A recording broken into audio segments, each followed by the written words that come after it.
बिहार में शराबबंदी को लेकर अक्सर आपने एनडीए नेताओं और खास करके सत्ता दल में बैठे तमाम नेताओं मंत्रियों को कहते तो सुन लिया होगा कि बिहार में शराबबंदी सफल है। इसकी समीक्षा का नाम सुनते ही लोग आग बबूला हो जाते हैं। लेकिन अब आपको हम बताने वाले हैं कि वही एनडीए के कई ऐसे नेता हैं जिन्होंने शराबबंदी पर सवाल खड़े किए हैं।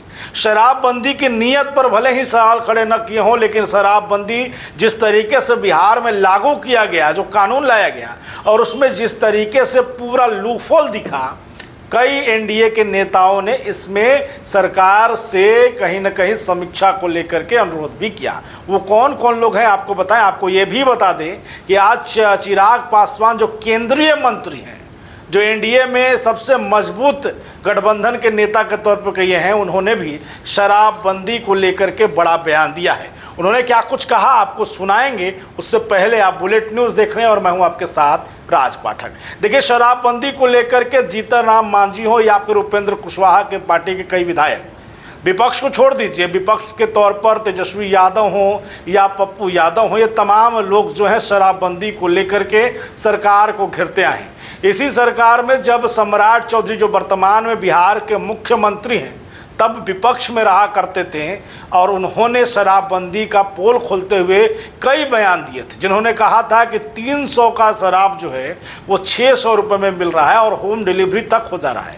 यानी एक फ़ोन करिए और उस फ़ोन के बाद सीधे तौर पर आपके यहाँ होम डिलीवरी हो जाएगी। तब सवाल ये है कि विपक्ष में रहते हुए नेताओं को शराबबंदी में लूफॉल दिखता है, लेकिन यही जब सत्ता में आ जाते हैं तो आखिरकार उस पर चर्चा क्यों नहीं करते हैं। चाहे वो जीतन राम मांझी हो, उपेंद्र कुशवाहा के कई विधायक हो या फिर विपक्ष के, सभी कह रहे हैं कि शराबबंदी की नीयत गंदी नहीं है। जिस नीयत के साथ पूर्व मुख्यमंत्री नीतीश कुमार ने शराबबंदी बिहार में लागू किया था, वो बेहतर पहल था। लेकिन सवाल यह है कि 10 साल हो चुके हैं। इन 10 सालों में सिर्फ जेल में लोग भर रहे हैं, फाइन हो रहा है, लेकिन जो रिपोर्ट्स आए हैं उसने तो सबको चौंका दिया। उस रिपोर्ट्स ने तो खुलासा कर दिया कि किस तरीके से जो दावे सरकार के द्वारा किए जा रहे थे कि शराबबंदी के कारण हिंसा, महिलाओं के खिलाफ जो हिंसा है वो कम हुई है, वो तो खुल गया पोल। महिलाओं के खिलाफ हिंसा भी बढ़ी है। यहाँ तक कि सिर्फ महिलाओं के खिलाफ हिंसा नहीं बढ़ी है, बल्कि अवैध शराब भी बिकना शुरू हो गया है।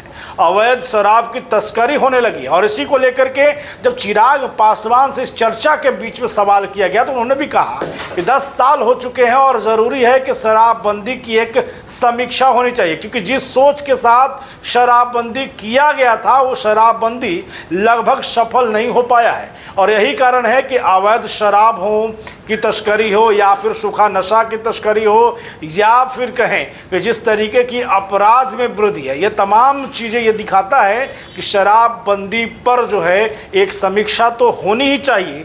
उस पर नकेल कसने के लिए ही समीक्षा होनी चाहिए, उस पर ये चर्चा करने के लिए समीक्षा होनी चाहिए कि आखिरकार इन 10 सालों में हमारी कमज़ोरी, सबसे अधिक कमज़ोरी कहाँ पर है। फिलहाल इस पूरे मामले में जब सवाल किया गया चिराग पासवान से तो उन्होंने क्या कहा। पप्पू यादव जो कि पूर्णिया के सांसद हैं, उन्होंने भी शराबबंदी को लेकर के सवाल खड़े किए। उन्होंने भी कहा कि ज़रूरी है कि इसकी जो है समीक्षा होनी चाहिए। वहीं पर केंद्रीय मंत्री जीतन राम मांझी इस पूरे मामले में शुरू से ही वो मुखर आवाज़ बनते रहे। उन्होंने कहा है कि कहीं ना कहीं शराबबंदी के कारण जो माफिया हैं, जो शराब तस्करी को बढ़ावा दे रहे हैं, जो बाहर के राज्यों से शराब को लाते हैं, वो नहीं फंसते हैं, उन पर कार्रवाई नहीं होती है, बल्कि वैसे गरीब लोग फंस जाते हैं जो उनके द्वारा लाए गए अवैध शराब को पीते हैं। और ये बड़ा सवाल ये है कि आखिरकार अगर बिहार में शराब मिल रहा है तो वो लाने वाला कौन है। पुलिस ने माफियाओं को अब तक क्यों नहीं एक्शन में लिया, माफियाओं को एक्शन में क्यों नहीं लिया, उन पर कार्रवाई क्यों नहीं। अगर माफियाओं के अंदर ये डर होता, शराब माफियाओं के अंदर ये डर होता, तो क्या वाकई में कोई कह सकता था कि बिहार में शराब या अवैध शराब जो है उसी तरीके से बढ़ रहा है?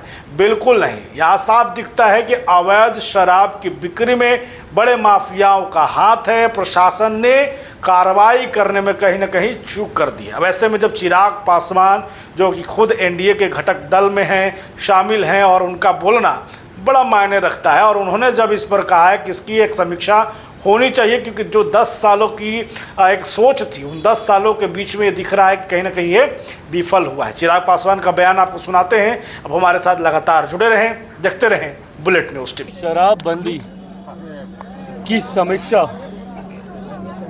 की बात मैंने हमेशा कही है। आज भी लगभग 10 साल होने को आए हैं शराबबंदी कानून बिहार में बने हुए, पर इन 10 सालों में क्या इस कानून को जिस सोच के साथ हम लोगों ने बनाने का काम किया था, उस वक्त मेरी पार्टी विपक्ष में थी, उसके बाद भी हम लोगों ने इस कानून का समर्थन किया था, क्या हम लोग उस लक्ष्य को हासिल कर पाए हैं? क्या हम लोग उस सोच को धरातल पर सही मायनों में उतार पाए हैं? क्योंकि आज भी कई बार जहरीली शराब के निर्माण की जानकारी सामने आती है, जहरीली शराब से होने वाली मौतें हम लोगों को चिंतित करती हैं। आयात होता है सीमावर्ती इलाकों से, ये जानकारी भी रह रहकर आती है। ऐसे में क्या और कदम उठाने की ज़रूरत है जिसके माध्यम से हम लोग इस कानून को सही मायनों में धरातल पर उतार सकें? क्या और कदम उठाने की ज़रूरत है जिसके माध्यम से हम लोग इस कानून को लेकर जागरूकता और फैला सकें? इन तमाम विषयों को लेकर मैं मानता हूं समीक्षा होनी ज़रूरी है।